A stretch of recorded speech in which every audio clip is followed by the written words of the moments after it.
The year was 2287, and humanity had been part of the Galactic Accord for 31 years. 31 years of following rules. 31 years of asking for respect. 31 years of being told to wait, to be patient, to prove themselves worthy. And for 31 years, the other species in the Accord had smiled at humans the way adults smile at small children who do not yet understand the world. The Galactic Accord was old, far older than anyone on Earth could truly imagine. It had been built 800 years ago by species who had been sailing the stars while humans were still learning to write. It had 47 member civilizations, each with its own fleet, its own history, and its own idea of how the galaxy should be run. At the top of it all sat the Grand Council, a body of elected representatives from each species, meeting every few years on a station so large it could hold a small city inside its walls.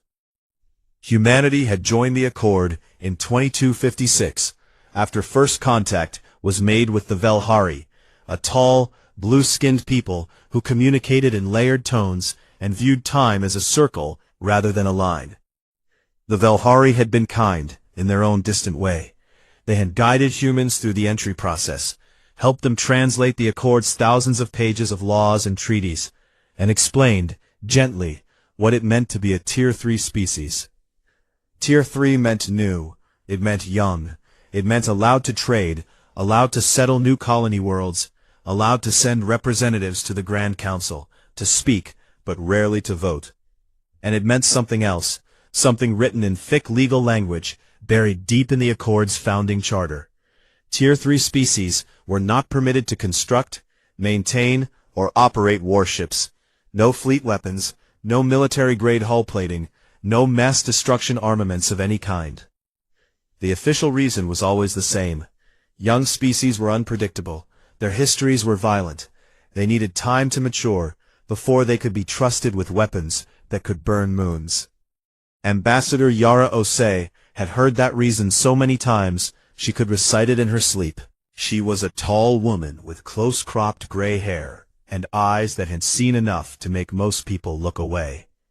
She had spent 15 years representing Earth at the Grand Council, and she had learned very quickly that respect there was not something that was given. It was something that the powerful allowed the weak to believe they had. On the 14th day of the Third Assembly of 2287, she stood at the center podium of the Grand Council chamber and made the case, again, for humanity's right to self-defense. The chamber was enormous, a great curved bowl of polished stone with hundreds of seats rising in tiers on all sides. Every seat was filled. Representatives from 46 species watched her as she spoke. She kept her voice level. She used the Accord's own language, her words translated in real time by the small device clipped to her collar. She spoke about the raids on the Verith frontier. She spoke about the 3 human colonies that had been attacked in the past 18 months. She spoke about the people who had died. Human colonies on the Verith frontier had been growing for a decade. Verith was a cluster of systems on the outer edge of explored space, rich in minerals and with 2 planets well suited for farming. Humans had worked hard to build there. They had brought families, built schools, raised buildings from the red soil, and planted seeds in ground no human hand had ever touched before. Then the Kreth came. The Kreth Dominion was a powerful, aggressive civilization, and an Accord member in good standing. They had claimed for generations that the Verith systems were part of their historical territory. The Grand Council had never formally agreed with that claim, but it had never formally disagreed either. It was the kind of legal gray area that powerful species created on purpose, because gray areas were useful things to have when you wanted room to act without consequences. The first raid came on a colony called New Harrow. It was a small settlement, maybe 3,000 people. The Kreth ships appeared out of FTL without warning, fired on the colony's infrastructure, destroyed 2 of the landing pads and the main water processing plant, and were gone before any kind of distress signal could reach a relay station. 41 people died. The Accord issued a statement expressing concern and calling for restraint. The second raid, 6 months later, hit the farming colony of Sellas Ridge. 212 people died. The Accord called for a committee to investigate. The third raid destroyed the colony of Brightwell entirely. No survivors. The Accord said it would schedule a hearing. Standing in the Grand Council chamber, Ambassador Osei laid all of this out in plain language. She did not shout. She did not beg. She simply described what had happened and asked the assembled representatives of 46 civilizations what they planned to do about it. The response from the Kreth delegate came first. He was a large creature, broad-shouldered with a layered exoskeleton the color of old rust.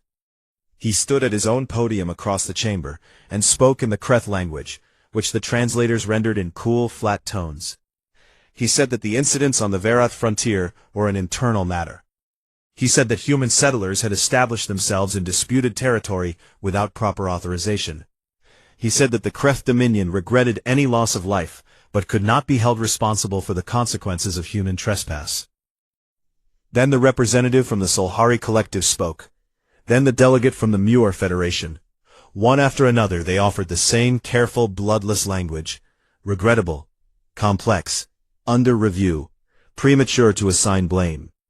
Not one of them suggested that the Kreth should stop. The vote on a formal censure failed 39-8. Ambassador Osei walked out of the Grand Council chamber into the long corridor beyond, and she stood there for a long time, alone, looking at the floor. On Earth, the footage of the council session ran on every news service for 3 days. The reactions were not calm. People filled streets in a dozen cities. Families of the dead from Brightwell and Sellas Ridge and New Harrow stood in front of cameras and said the same thing in 100 different ways. That the Accord did not protect them. That the prohibition on warships was not a rule designed for their safety. That it was a cage. In a secure conference room inside the UN Space Command headquarters in Geneva, 12 people sat around a long table and listened to a recording of the Grand Council session in silence. When it ended, the chair of the meeting, a retired admiral named Gus Tanaka, set his hands flat on the table and looked around the room. He did not make a speech. He did not talk about justice or revenge or history. He said 4 words. We start tonight. Quietly. That was how Project Unshackled began. No formal vote in the General Assembly. No press conference. No announcement to allies. Just 12 people in a room and a decision that would change everything about what it meant to be human in the galaxy. Nobody outside that room knew what was being set in motion. But the Accord had made a mistake. It had told humanity they were too dangerous to be trusted with weapons. And then by doing nothing while human children burned, it had made absolutely certain that humans would build them anyway. The facility had no name in any official database. On the Accord's shipping registry, the coordinates it occupied belonged to something called the Callisto Deep Extraction Station 7, a mineral processing operation licensed to a company called Bren-Holt Industrial Resources, which was itself owned by a holding company, which was owned by another holding company, which, if you traced it far enough, through 9 layers of corporate paperwork, eventually connected to a small investment firm in Reykjavik that had not filed a public report in 4 years. Nobody was expected to trace it that far. That was the point. The dark side of Callisto, Jupiter's largest moon, was cold and old and very, very quiet. The moon had no atmosphere worth mentioning, and its surface was a mess of ancient craters and frozen plains that had not changed in billions of years. It was, in almost every way, a deeply uninteresting place, which made it perfect. Chief Engineer Mara Voss had been there for 9 months when the steel skeleton of the first hull began to take real shape. She stood on a gantry inside the main construction bay, a vast underground chamber carved into the moon's rock, and looked down at what her team had built. The chamber was lit by rows of white industrial lights that made everything look sharp and clean. The air smelled of metal and welding compound, and the particular dry cold that came from the recycled atmosphere pushed through filters a dozen times a day. Mara was 38 years old, thin with dark circles under her eyes that had nothing to do with the long hours and everything to do with the fact that she had not slept properly since she got the news about her brother. His name had been Piotr. He had lived in Brightwell. He had been 34 years old, and he had been a teacher, and he was gone now in a way that had left something hollow in the center of her chest that no amount of work had yet managed to fill. She had read the assignment briefing 4 times on the transport out to Callisto. By the 3rd read, she had stopped seeing it as a mission and started seeing it as the only thing left that made sense to do. The legal framework they were working inside was tight, clever, and dangerous. It had been drafted by a team of international law specialists who had spent 3 months reading every line of the Accord's charter. What they found was a loophole that was either a genuine oversight or the most optimistic piece of legal writing in human history. The Accord defined a warship by what it carried at the time of official registration. A ship registered as a civilian freighter was a civilian freighter. It did not matter what its hull was made of. It did not matter how thick its armor plating was. It did not matter that its internal geometry, the exact spacing of its load-bearing frames, and the shape of its power conduit routing happened to be perfect for handling the recoil stress of a weapons array that had not yet been attached. None of that was in the definition. A ship was what it was registered as. The weapons themselves were being built in 5 separate facilities across the outer solar system. Each one was registered as part of a different kind of operation. The weapons bays, which would slot into purpose-built recesses in the hulls, were listed as modular cargo handling equipment. The ammunition handling systems were registered as bulk material processing units. Every single component had a civilian designation and a stack of paperwork to back it up. It was, Mara thought, the most elaborate lie she had ever been part of. It was also the most important. The engineering team numbered 260 people. They had been selected over 8 months through a process that looked, on paper, like a standard deep space industrial recruitment drive. In reality, every single person had been vetted 3 times over. They were the best ship engineers on Earth. They were machinists and material scientists and reactor specialists and structural analysts. A third of them had lost someone in the Vareth raids. The AI design system they worked with had been built specifically for this project. Someone in the development team had named it Ares, and the name had stuck. Ares did not look impressive. It lived in a server cluster in a reinforced room 2 levels below the main construction bay, and its interface was a simple screen with a text input. What it did was run simulations, combat simulations, hull stress tests, weapons integration models, damage scenarios. By the time the first hull was 30% complete, Ares had run over 900 million simulations. It had modeled how the ships would perform against every known class of Accord warship, testing against their known weapon systems, their tactical patterns, their standard engagement protocols. It had found 62 structural weaknesses in the original hull design and suggested corrections for all of them. It had identified that the reactor housing in the first draft was 3% too far aft for optimal weapons power distribution, and recommended moving it forward by a specific amount. Mara had looked at that recommendation, run the numbers herself by hand, and found that Ares was right. She had moved the reactor housing forward, and not slept for 2 days thinking about all the things she might have missed without the system's help. The ships were not small.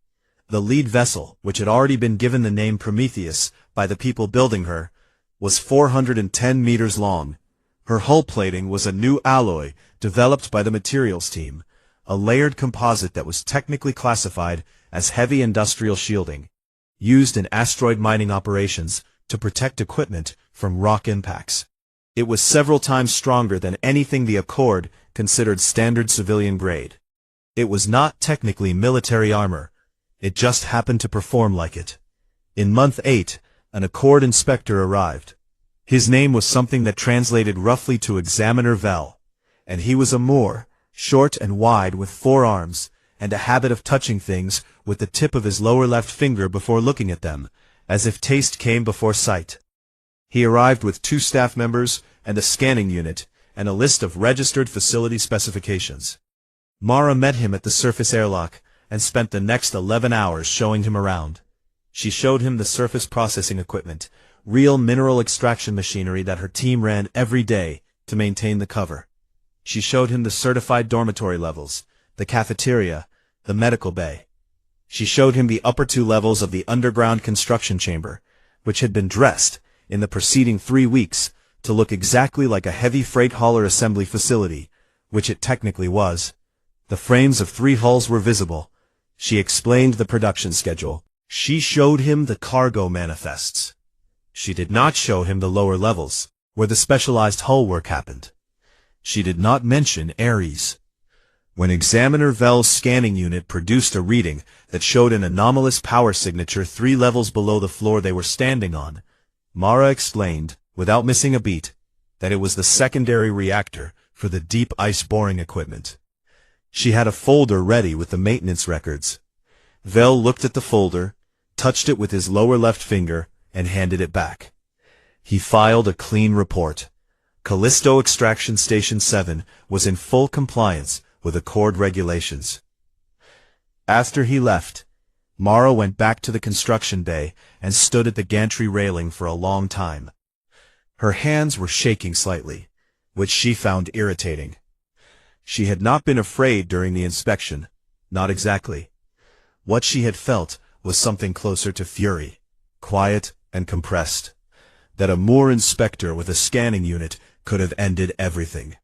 That they were doing something extraordinary in secret, because the people who ran the galaxy had decided that humans did not deserve to do it openly.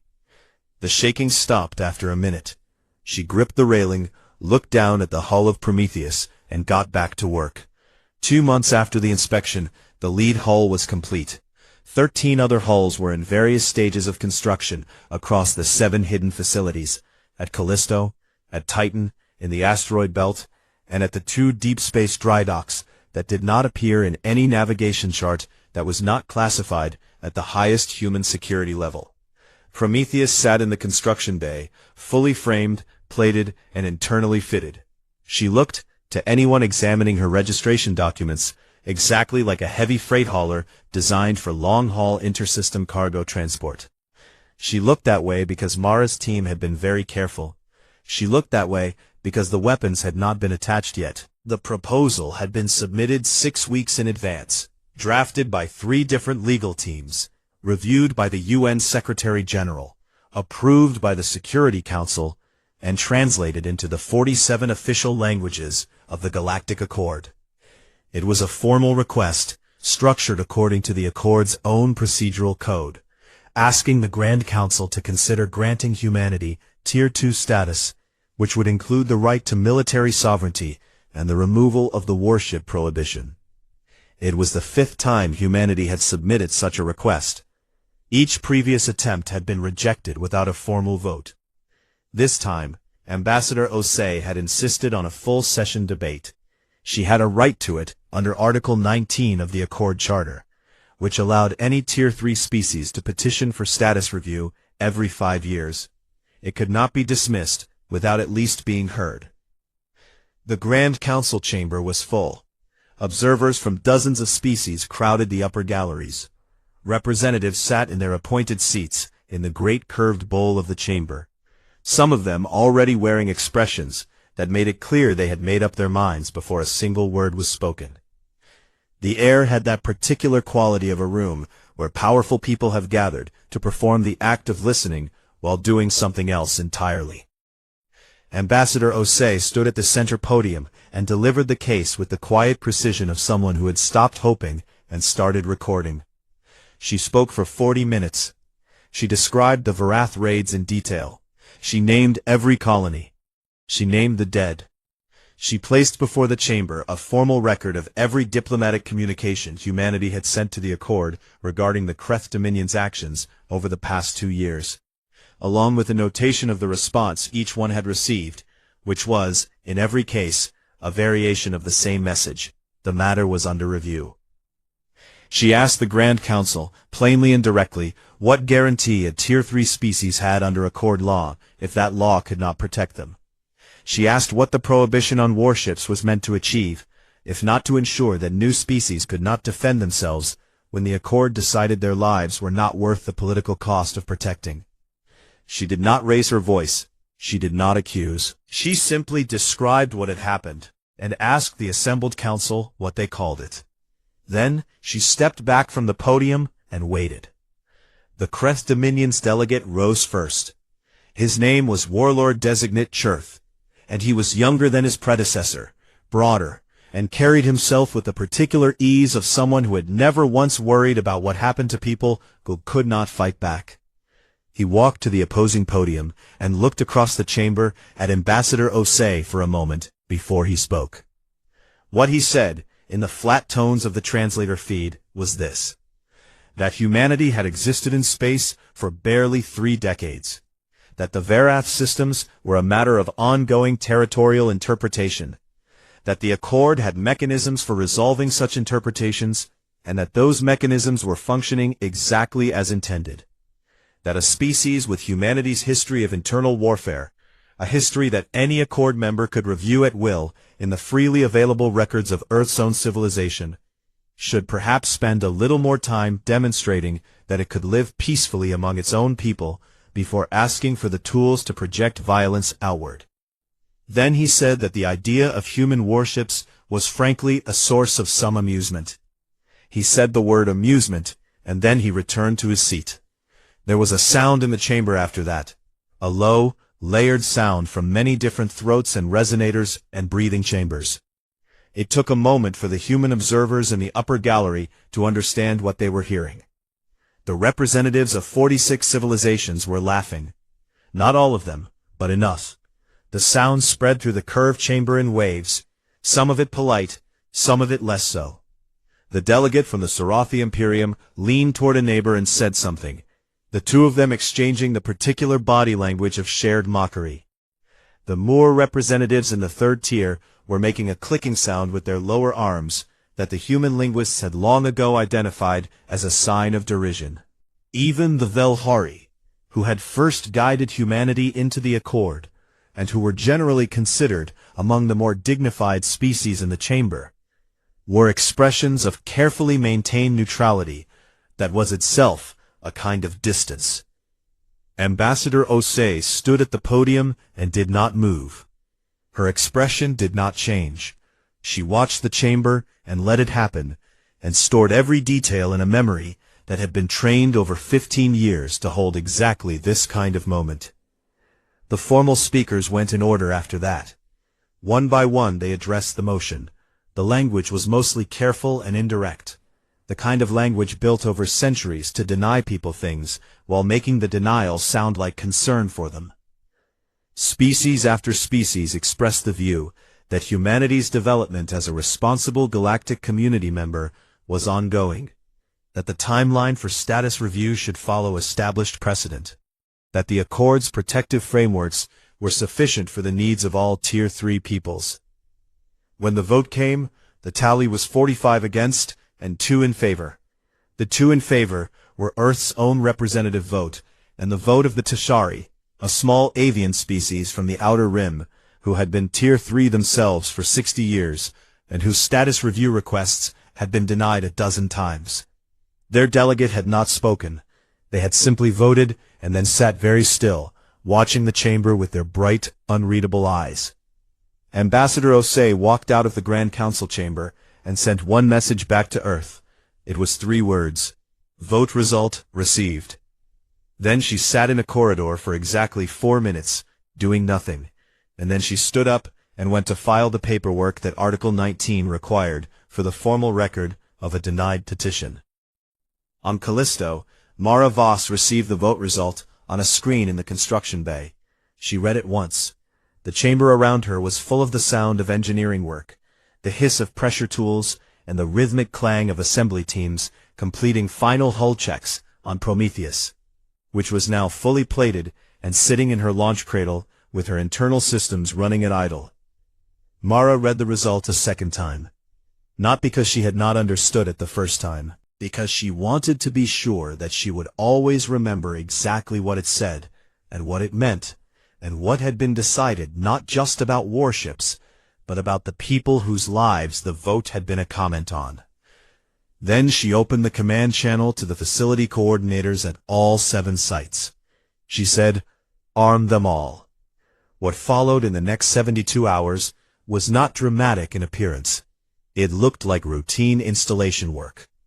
Teams moved equipment modules that had been sitting in storage bays, already certified and documented, and fitted them into the recesses that had been waiting for them since the hulls were first framed. The weapons bays slid into place with the kind of mechanical precision that comes from having been designed to fit exactly, and having been tested in simulation more times than anyone could reasonably count. Power couplings connected. Targeting systems initialized and ran self-diagnostics. ARS ran a final integration check across all 14 ships simultaneously. It found 11 minor calibration issues and corrected them without being asked. It flagged one non-critical sensor alignment on Epimetheus and recommended a manual adjustment. The adjustment was made. By hour 60, Prometheus was armed. By hour 68, the fleet was armed. All 14 ships. They were still registered as heavy freight haulers. That was true in the way that a great many things are technically true. But when Prometheus rose slowly from her cradle in the underground bay, and her engines lit to full power for the first time, filling the chamber with light and a low vibration that the crew felt in their chests, she was not a freight hauler. She had never been a freight hauler in any sense that mattered. She was a warship, the first human warship built in defiance of a galaxy that had decided humans should not have them. And then Epimetheus launched, and then Forge of Nations, and then 11 more. 14 ships rose from 7 hidden facilities across the outer solar system and formed up in the dark between Jupiter and the edge of human space. They ran quiet, their transponders broadcasting the civilian codes they had always used, their external profiles looking like exactly what their paperwork said they were. They held their formation and waited for orders. The orders were already prepared.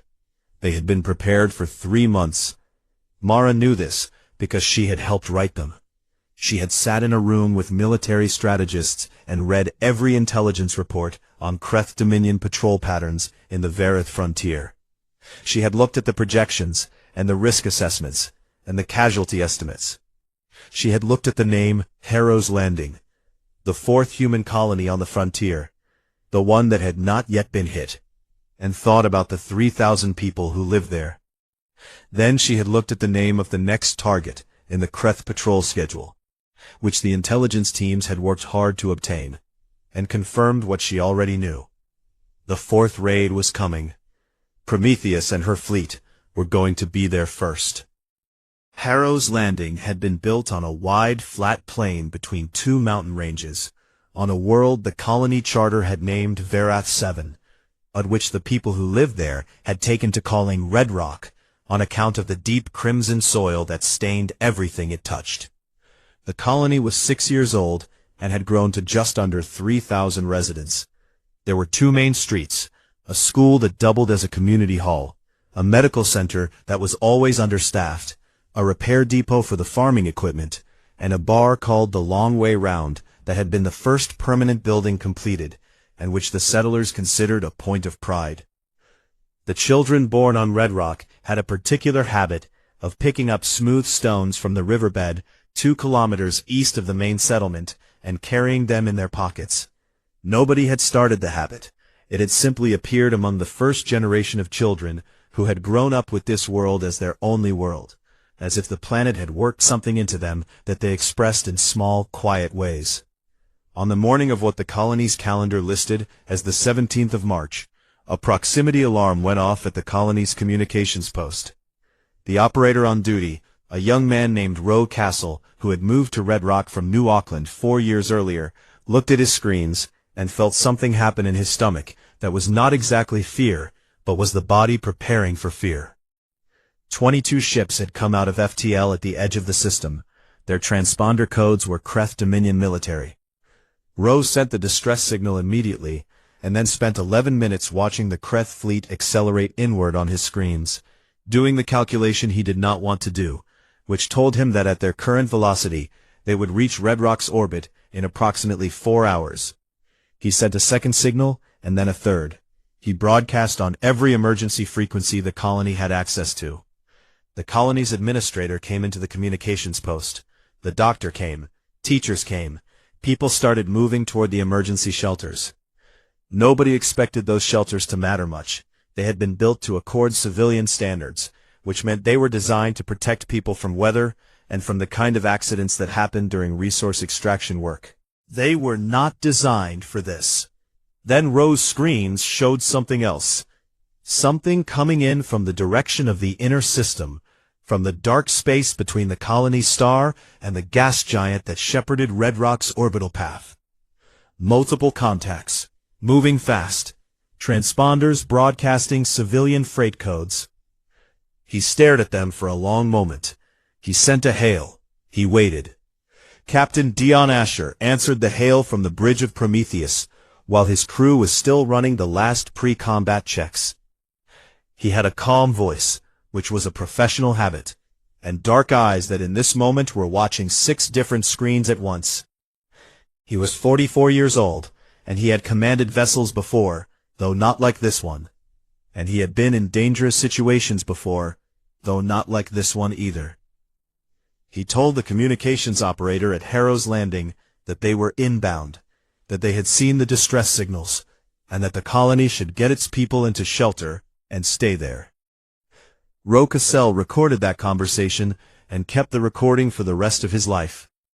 Prometheus came out of her fast approach burn and decelerated into the engagement space between the incoming Kreth fleet and Red Rock's upper atmosphere, with 4 escorts spreading to flanking positions. The geometry had been calculated by Ares and confirmed by the tactical team. They were taking the inside position between the Kreth and the planet.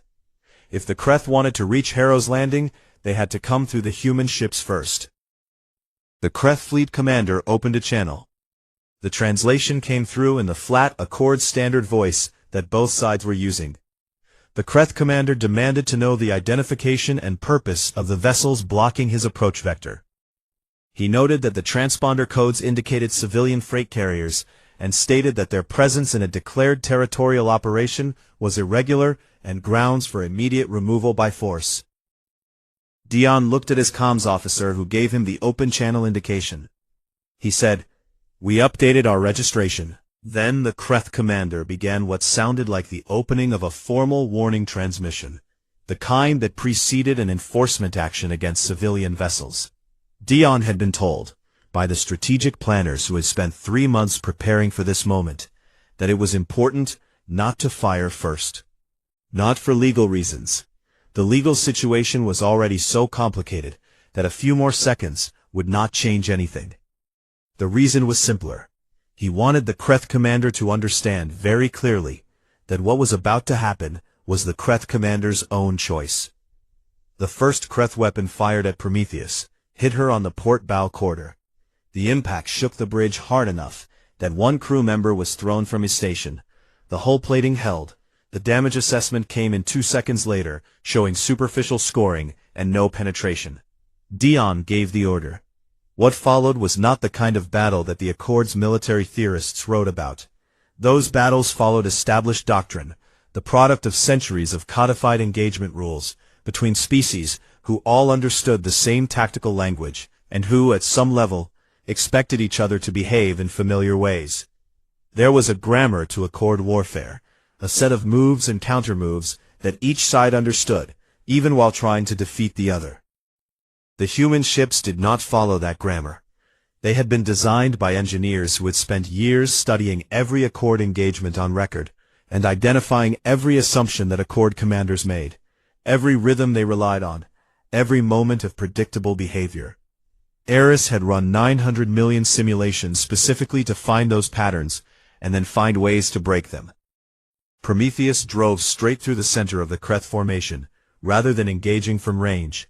This was not the correct thing to do by any Accord tactical doctrine, because it brought her into close range of multiple enemy vessels simultaneously, which should have been catastrophic. It was not catastrophic, because the Eris tactical system was managing her shield cycling and point defense faster than any crew could manually coordinate, and because her hull could absorb hits that would have broken apart a standard Accord warship. The Kretz ships were not accustomed to targets that kept moving after being hit. They were not accustomed to opponents who ignored the standard engagement distances. They were not accustomed to weapons fire that came from directions their tactical systems had not flagged as probable attack vectors, because Eris was continuously updating approach angles in ways that their automated defenses were 2 to 3 seconds behind in compensating for. 2 of Prometheus's escort ships took heavy damage in the first 20 minutes. One of them, the Endurance, lost her primary engine array and had to run on secondary propulsion. Her crew kept fighting. Her weapon systems kept firing. The Kretz fleet tried to regroup twice. Eris identified both attempts and fed course adjustments to the human ships before the Kretz maneuvers were complete. The second regrouping attempt ended when the Kretz flagship took 3 successive hits to her command section, and her formation coordination stopped. After that, the Kretz ships began breaking away. Not all at once. One, then another, then a cluster of 4 moving in the same direction, pushing out of the engagement zone and accelerating toward the FTL threshold. The human ships let them go. Dion had been clear about that in his pre-battle briefing. The goal was not to destroy them all. The goal was to make them leave. The last Kretz ship crossed the FTL threshold at 1 hour and 14 minutes after the first shot was fired. The engagement space around Red Rock went quiet. On Prometheus's bridge, nobody cheered. Dion looked at his crew, and they looked back at him, and there was something in the room that was not triumph exactly. It was more like the feeling of having done a thing that could not be undone, which was both right and heavy in a way that was hard to separate from each other. The damage reports came in. Endurance was in serious trouble and needed immediate repair support. Steadfast had hull breaches in 2 sections that were contained but critical. The casualty list built up slowly across the fleet's medical channels. 31 dead. The numbers kept updating as the medics worked, and Dion watched each update come in without looking away. 31 people who had been alive when they launched from the dark space between Jupiter and the frontier, and who were not alive now. He thought about Harrow's Landing, about 3,000 people who had been in shelters, who were coming out now, who were alive. He did not think that made the 31 into something other than what they were. He held both things at the same time, which was the only honest way to hold them. Every surviving Kretz ship had been broadcasting on open frequencies for the last 40 minutes of the battle. Standard emergency protocols activated automatically on heavily damaged vessels. Every one of those broadcasts had been received by relay stations. Within hours, the recordings were propagating through Accord communication networks. The entire galaxy watched what had happened at Harrow's Landing. And the Accord, for the first time in 800 years, had no prepared response for what it had seen. The fleet sat at the edge of the Accord's capital system for 11 days before anyone in the Grand Council formally acknowledged it was there. Prometheus and her 12 remaining operational ships held their position in the outer dark, beyond the traffic lanes and the monitored approach corridors, visible on every sensor array that the capital station operated, and on every deep space scanner that the member species pointed in that direction. They were not threatening anything. They were not blocking anything. They were simply there, 14 human ships in a loose formation, running their navigation lights and broadcasting their civilian transponder codes in a way that everyone in the system understood was a kind of joke that wasn't entirely a joke. The emergency sessions inside the Grand Council had been running almost continuously since the battle footage arrived. The recordings from the Kretz ships had been played and replayed, analyzed by military specialists from a dozen species, and discussed in tones ranging from careful alarm to something closer to panic. The Accord had no protocol for this exact situation. It had protocols for species that violated the warship prohibition, but those protocols assumed the violating species had built perhaps 1 or 2 vessels in secret, not a fleet, and had not then used that fleet to defend a civilian population in a battle that every communications network in explored space had now broadcast to every species that owned a screen. The Creth Dominion's position was complicated by the fact that their ships had fired first, and that this was clearly documented. Their delegation had spent 3 days trying to frame the engagement as a response to human military provocation, before the recordings made that argument too difficult to maintain with any credibility. Ambassador Osei arrived at the capital station on the 12th day. She came alone, on a shuttle, through the standard civilian docking procedures, and she walked through the station's corridors with the same careful, upright bearing she had always used, nodding to the station staff who recognized her, ignoring the representatives of several species who looked away when she passed. She was shown to the same chamber she had addressed 5 times before. The Grand Council session that day was not open to observers. The gallery was closed. The chamber held only the representatives and their immediate staff. Osei noted this as she took her position at the center podium. She thought about the last time she had stood here, and the sound the chamber had made, and she filed that memory in the same place she filed all the ones that mattered most. She spoke for 25 minutes. She did not talk about the battle. Everyone in the room had seen the recordings far more times than necessary. She did not talk about the fleet waiting at the edge of the system, because mentioning it as a pressure tactic would undermine the point she was actually making. She talked about law. She said that humanity was formally notifying the Grand Council of its withdrawal from the Warship Prohibition Clause of the Tier 3 membership agreement, effective immediately. She was careful to use the word notifying and not requesting. She said that under the review provisions of Article 31 of the Founding Charter, a member species could withdraw from specific clauses of its membership agreement under circumstances of demonstrated failure of accord protective obligations, and that she was prepared to submit the full legal argument and evidentiary record if the Council wished to review it. Though she suspected that most of the representatives in the room had already had their own legal teams look at Article 31 in some detail over the past 11 days. She said that humans had not built their ships to conquer. They had built them because they had learned, at the cost of 3 burned colonies and the lives of their people, that no one else would protect them. They had followed the Accord's rules. They had used every process the Accord offered. They had asked for justice and been given procedures. They had asked for protection and been given committees. They had asked for the right to defend themselves and been told they were too dangerous to be trusted, while the species that killed their children sat in that same chamber and voted and were trusted completely. She said that humans understood the Accord was old, and that its structures had been built with care over centuries, and that she was not standing here to tear those structures down. She was standing here because her people had needed something and had not been given it, and had therefore built it themselves, and were not going to apologize for that, and were not going to pretend it had not happened, and were not going to sit in another session in another year and ask for another vote that would go 45-2.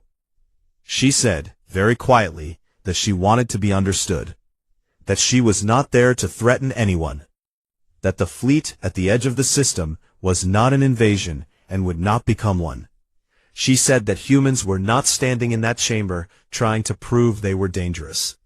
They were standing there, she said, so that no one in that chamber would ever again believe they were not.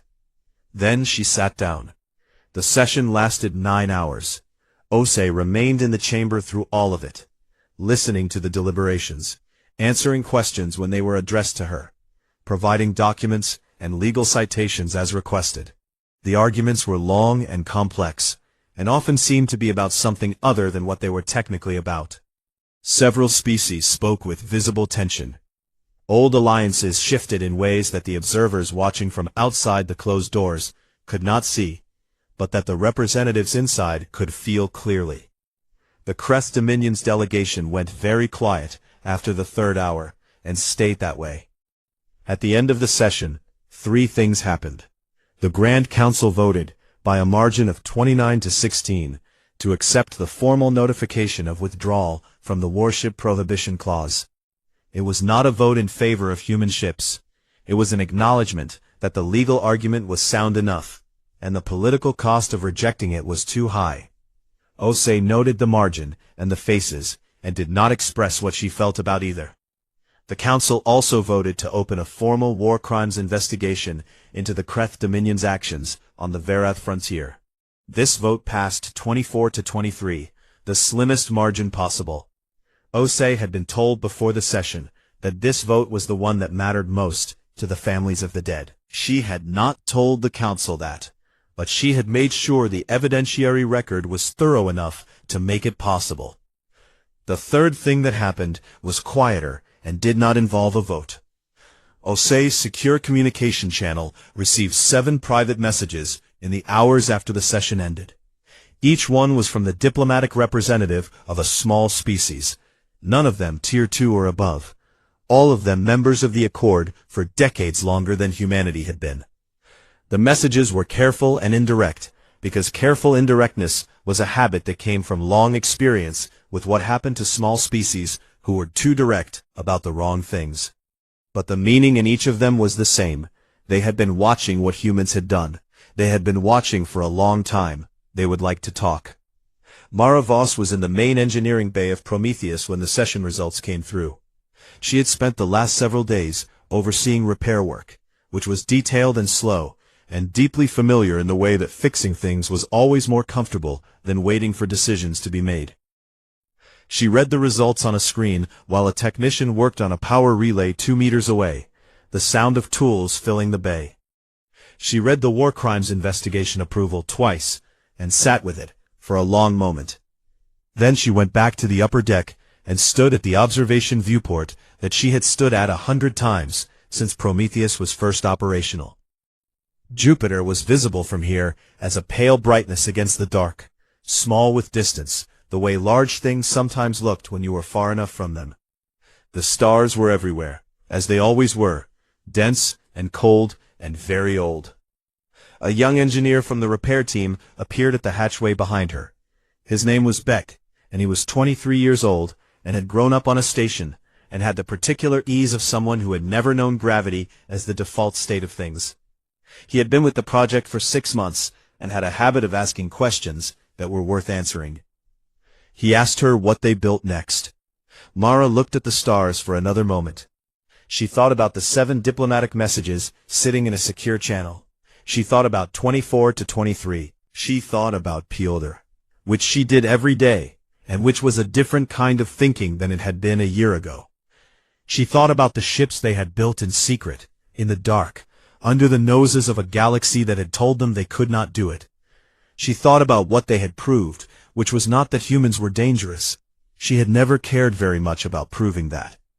What they had proved was that humans could not be stopped from protecting their own, and could not be kept from doing what they decided was necessary, and could not be held in a category that did not fit them by people who needed them to stay small.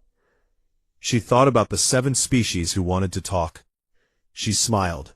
It was a small smile, but it was real, and it had something in it that had not been there since Brightwell. She said, "Whatever we want." The fleet held its formation at the edge of the system, navigation lights steady, transponders broadcasting their civilian codes, waiting for whatever came next. The stars did not change. The dark did not change. But something in the space between the human